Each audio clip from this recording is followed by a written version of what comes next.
Camerounaises, Camerounais, mes chers compatriotes, l'an dernier, dans les mêmes circonstances, j'ai fait le point devant vous de la situation dans 3 secteurs fondamentaux de la vie de notre pays. Nous avons constaté ensemble que la situation sécuritaire dans nos régions du nord-ouest et du sud-ouest demeurait préoccupante, malgré les appels à déposer les armes adressés aux insurgés. Il convenait donc d'accorder la priorité à la recherche d'une solution. Nous avons pu également observer que notre croissance économique était en progrès, mais qu'il convenait de la conforter pour rester sur la trajectoire de l'émergence. Enfin, des preuves ont été apportées pour montrer que le progrès social au Cameroun n'est pas un vain mot. Ce complément essentiel de notre système démocratique est en marche dans ses différentes composantes, éducation, santé, emploi, etc. Même si, bien entendu, des avancées sont encore possibles. Où en sommes-nous un an plus tard? S'agissant du progrès social, notre objectif reste d'améliorer les conditions de vie de nos concitoyens et, à terme, d'éradiquer la pauvreté. C'est une tâche considérable qui nécessite de gros moyens financiers. Les allocations budgétaires qui lui sont consacrées sont importantes et, évidemment, fonction du niveau des recettes de l'État. Celles-ci, à leur tour, dépendent de la bonne santé de notre économie, dont je vais vous parler dans un instant. Sachez en tout cas que les efforts qui ont été faits au cours des dernières années dans ce domaine seront poursuivis et, si possible, amplifiés. En ce qui concerne la croissance de notre économie, je crois pouvoir dire qu'elle évolue de façon plutôt satisfaisante, même si elle reste contrariée par, entre autres, un contexte international incertain. Dans la période récente, un travail considérable a été accompli pour redresser la situation dans le cadre du programme économique et financier conclu avec le FMI. Notre croissance a repris. L'inflation est maîtrisée. Les déficits budgétaires et extérieurs sont contenus. Notre dette publique reste soutenable. Le programme économique, financier, social et culturel du gouvernement pour 2020, présenté récemment devant l'Assemblée nationale, se situe dans cette continuité. Il repose sur une hypothèse de croissance de 4%, ce qui devrait nous permettre de rester sur la trajectoire de l'accès à l'émergence en 2035. Cet objectif est d'ailleurs repris par notre projet de stratégie nationale de développement pour la période 2020-2030. Et c'est l'occasion pour moi de remercier nos partenaires extérieurs, le FMI déjà cité, mais aussi la Banque mondiale, la Banque africaine de développement et l'Agence française de développement pour leurs appuis budgétaires et leur soutien à nos réformes structurelles. Est-ce à dire que nous pouvons nous reposer sur nos lauriers? Certainement pas. Notre objectif demeure d'accéder à l'émergence à l'horizon 2035.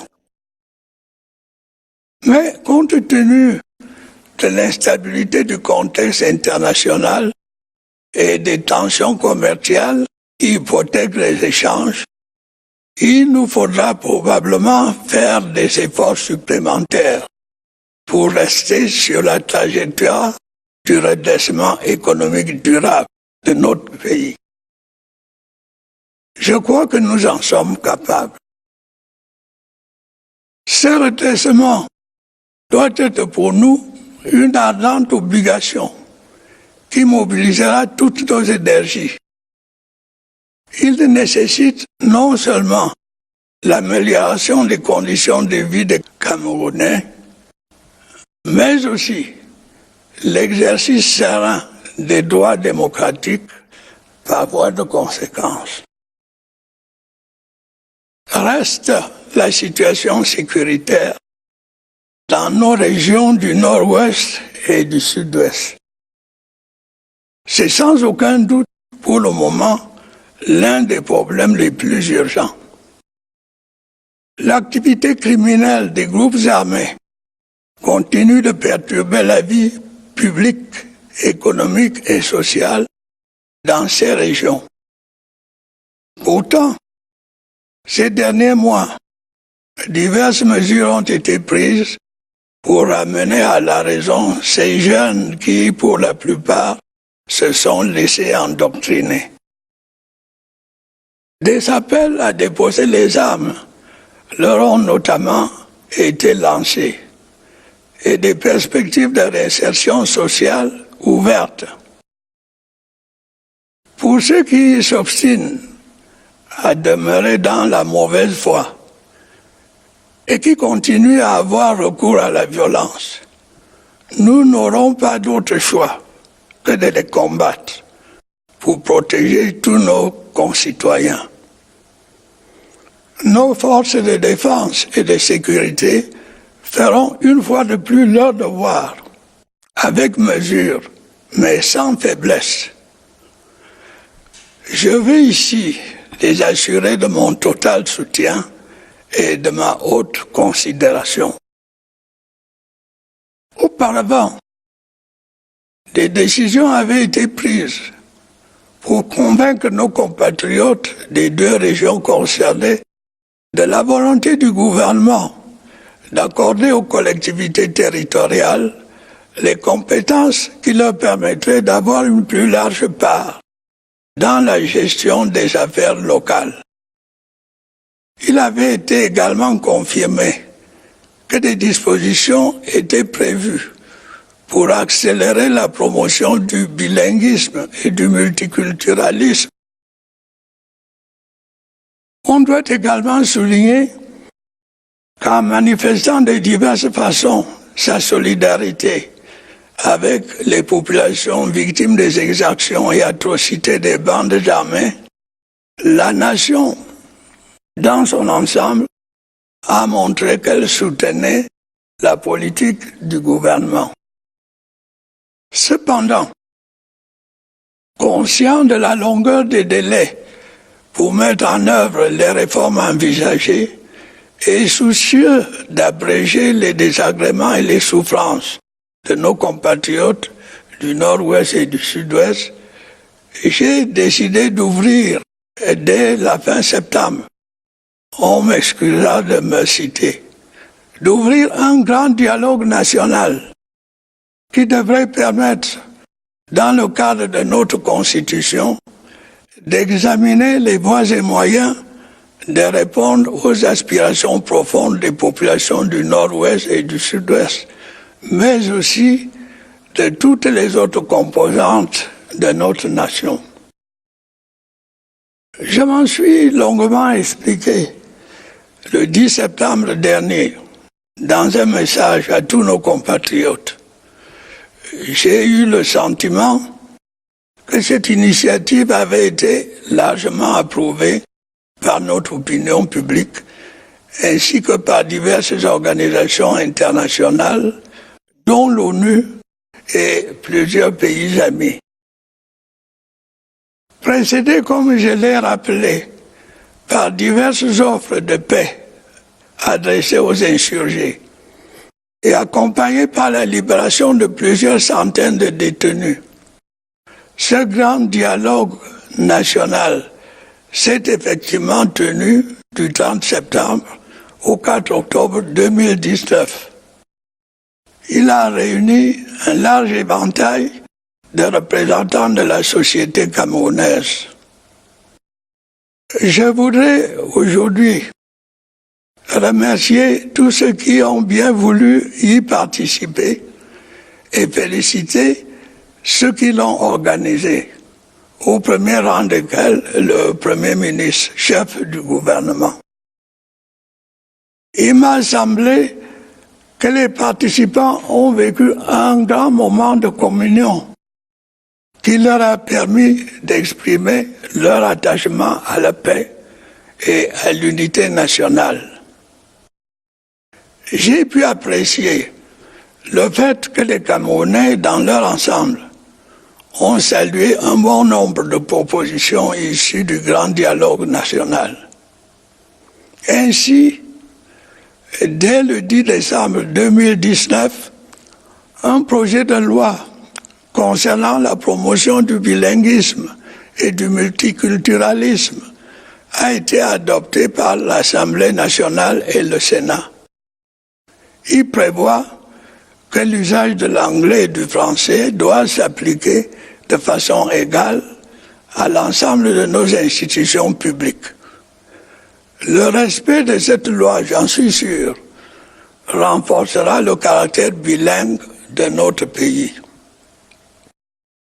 Par ailleurs, le 15 décembre 2019, dans le cadre d'une session extraordinaire de l'Assemblée nationale et du Sénat, un projet de loi portant Code général des collectivités territoriales décentralisées a été soumis à l'examen de nos deux chambres parlementaires. Nos députés et nos sénateurs ont ainsi adopté une loi qui comporte des avancées décisives pour notre processus de décentralisation, notamment en ce qui concerne le statut des élus locaux, le fonctionnement des assemblées locales et l'attribution de ressources financières nouvelles et substantielles aux régions. S'agissant particulièrement du Nord-Ouest et du Sud-Ouest, le statut spécial dont ces régions bénéficient prend en compte leurs spécificités du sous-système éducatif anglophone, de la common law et de la chefferie traditionnelle. Mes chers compatriotes, comme vous pouvez le constater, c'est un Cameroun nouveau qui prend ainsi forme. Un Cameroun adapté au temps présent. Un Cameroun qui regarde vers l'avenir. Pour en arriver là, nous avons connu bien des épreuves. Comme par le passé ensemble, nous les avons toutes surmontées. En ce septennat de grandes opportunités pour le Cameroun, le grand dialogue national nous a ouvert la voie pour avancer résolument sur le chemin de la paix, de l'unité nationale et du progrès. Valeurs qui ont toujours fait la grandeur de notre pays. Camerounaises, Camerounais, mes chers compatriotes, avant de conclure, je voudrais vous dire quelques mots au sujet de notre système démocratique. Lorsque les conditions ont été réunies et que nous avons ensemble jeté les bases de la démocratie dans notre pays, je n'ignorais pas que le chemin serait semé d'obstacles. Ce fut effectivement le cas, mais nous avons réalisé des progrès remarquables. Malheureusement, une minorité au Cameroun, comme dans la diaspora, paraît avoir oublié les règles qui gouvernent la vie démocratique. Est-il nécessaire de rappeler qu'une démocratie a pour seul arbitre le peuple souverain? Lorsque celui-ci s'est prononcé à travers des élections libres et transparentes, et que les résultats sont proclamés après l'examen d'éventuels recours, ces résultats doivent être respectés et acceptés par tous. Ce ne sont ni les réseaux sociaux, ni tel ou tel organe de presse qui peuvent changer les résultats d'une élection. Encore moins les manifestations illégales, les violences et les attaques personnelles ou haineuses. Qu'on se rappelle que j'avais dit en son temps, débattons, ne nous battons pas. Ainsi se comportent les citoyens d'un pays démocratique. Si l'on veut participer à la vie démocratique de son pays, il faut en respecter les règles et militer dans les partis politiques dont l'activité s'exerce dans le cadre du respect de la loi.